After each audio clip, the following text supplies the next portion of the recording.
Now you What just gave about us a World War little hope. III? There's an article today from the New York Post in our news gathering. Do you think Well, we I could? think that- Do you think we could have a World War III? Well, I mean, we could have a World War III anytime, but the question is, what is World War III? You see, I would make the case that we're in World War III right now. We're already there.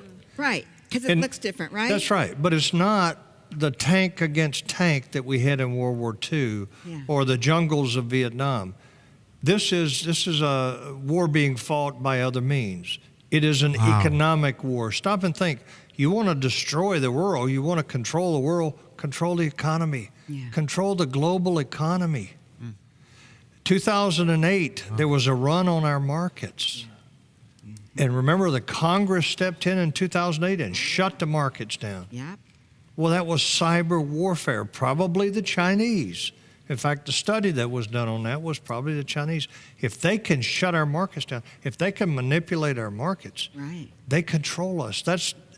And then you look at not only the cyber warfare, but you look at the terrorism, which is a global threat. What is a world war if it's not a global situation? So Right. I would say to you, in my view, we're in World War III. We just haven't yet recognized it. Now, I can't believe you're a general Yeah. in a real wars. Yes. You've seen fighting, and you're telling us what I've said for years. We're in the Third World War, and it's a world war. It really is a world war, people. And it's a war of words now. It's a war of terrorism. And I just want you to say one more thing about terrorism, because I was one of the reasons I wanted the President Trump elected was because of terrorism. I studied terrorism. I know what they're doing. I know what their plans are. They have a plan for America, and it's not a plan for good. no, that's true. It's a plan for evil.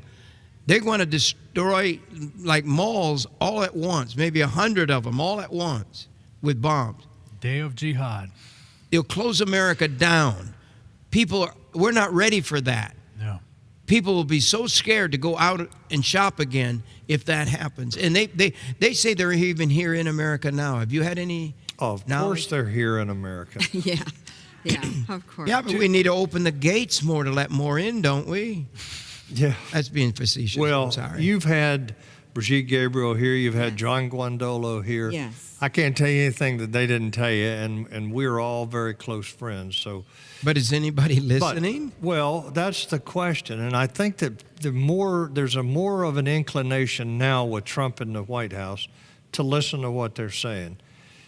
But we need to understand that, number one, the Muslim Brotherhood is operating in America, and it wears the face of organizations like CARE and the Islamic Society of North America and the Muslim Student Association. They are all components of the Muslim Brotherhood, and the Muslim Brotherhood is terrorist. In fact, the Egyptians, the United Arab Emirates, and the Saudis have all declared them to be terrorists. It's time we do the same thing. But the second thing is this.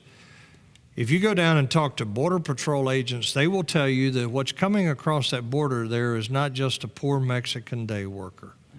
That what's coming across the border there are Middle East terrorists, because they are finding on the U.S. side of the border, they're finding Korans, they're finding prayer books, they're finding terrorist training manuals and prayer rugs in the little wadis or the gullies down there on the U.S. side.